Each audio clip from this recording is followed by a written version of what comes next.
Bonjour! Aujourd'hui, je veux vous parler du zinc. Tu sais, le dernier minéral en bas de la liste, là. Zinc. Ça sert à quoi? Bon, d'abord, le zinc, c'est un oligo-élément, donc oligo petit. C'est un minéral qu'on prend en petite quantité. C'est pas du calcium ou du magnésium, on est en petite quantité. L'apport nutritionnel recommandé par Santé Canada, c'est 8 mg chez madame et 11 chez monsieur. Pourquoi plus? Parce qu'on est juste plus gros. C'est aussi simple que ça. C'est pas parce qu'on est différent. Mais ça sert à quoi? C'est un minéral que le corps utilise comme cofacteur. Il sert toujours en association à d'autres choses. Au niveau de la croissance, une carence importante en zinc, on le voit dans le tiers-monde, la croissance des enfants réduite. Sensibilité à l'insuline, en fait, synthèse de l'insuline, synthèse des protéines, protection contre les radicaux libres. On parle d'antioxydants endogènes, faits en dedans par nous-mêmes.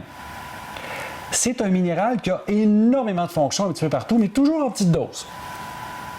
On le connaît surtout pour l'immunité, mais il y a plus que ça. La synthèse et l'utilisation des neurotransmetteurs, donc ces substances-là que vos neurones, les cellules du cerveau, utilisent pour communiquer entre elles. Bien, si je n'ai pas assez de zinc, je ne suis pas efficace. Alors, ça agit à plein d'endroits. On le retrouve dans toutes sortes d'aliments.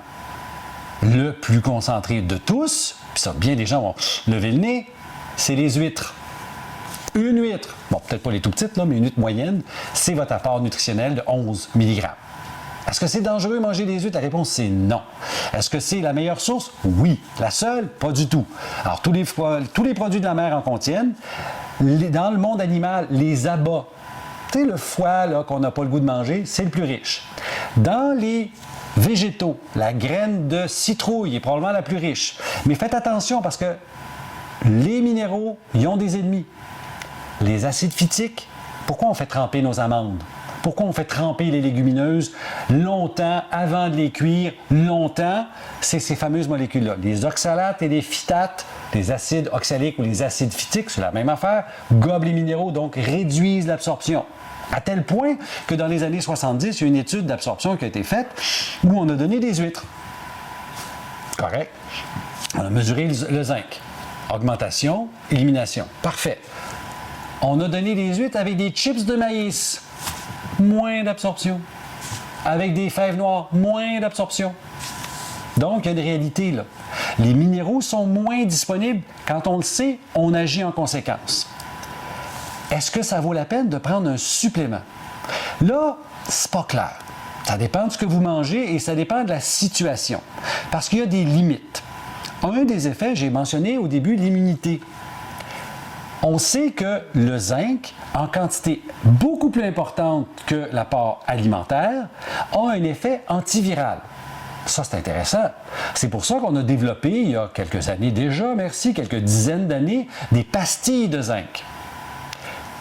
Prenez pas des 2, des 3, des 5, essayez de prendre des 10 mg ou plus parce que la dose efficace pour réduire l'intensité des rhumes et grippes, tenez-vous bien, c'est 75 mg et plus. Donc pas en une fois, en pastilles de 10 qu'on répète dans la journée. Et on ne prend pas ça pendant des mois, on prend ça dans le temps du rhume. J'ai des symptômes, je commence, j'ai plus de symptômes, j'arrête. C'est ce qu'on appelle un traitement aigu. À l'opposé, vous avez peut-être vu des gens prendre des médicaments ou des produits naturels pour la dégénérescence maculaire liée à l'âge, qu'on appelle la DMLA. On aime ça des acronymes. C'est la première cause de perte de vue, de cécité chez la personne âgée. Bien, il y a un produit, il y a des études à REDS qui contiennent des ingrédients, dont du zinc. Parce que ça va avoir un effet sur la rétine. Intéressant. Le problème, c'est les doses. On ne veut pas dépasser 50 mg en supplément. Parce que il y a une question d'équilibre dans le corps. Trop d'une chose, ça me mène à pas assez d'une autre. Souvent, c'est le cuivre qui devrait être en relation. Deux minéraux que mon corps a besoin. Alors, si je veux le prendre en supplément en termes de protection, je peux aller chercher l'apport nutritionnel en multivitamines. 8 ou 11 mg. Parfait. Je pourrais aller chercher un supplément de zinc. Protection contre les rhumes. Pourquoi pas? 15 mg, 30 maximum.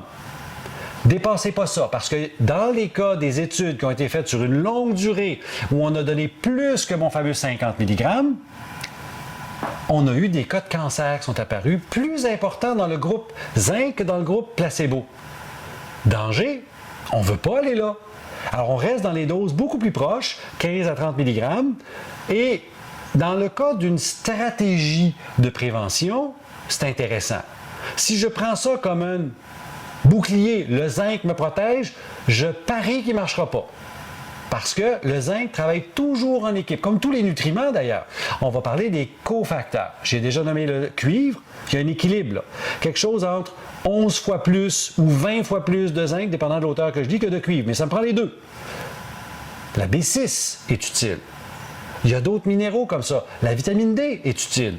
J'ai besoin d'une synergie. Mes acides aminés, donc mes protéines. J'ai parlé des neurotransmetteurs tantôt. Si j'ai pas assez de protéines, j'ai beau avoir le zinc qu'il faut, mes neurotransmetteurs, j'en aurai pas assez. Voyez-vous qu'il y a toujours une espèce d'arborescence. Le corps est une complexe machine qu'on essaye d'aider du mieux qu'on peut. Donc, la supplémentation en zinc, pourquoi pas, tant qu'on ne dépasse pas les limites.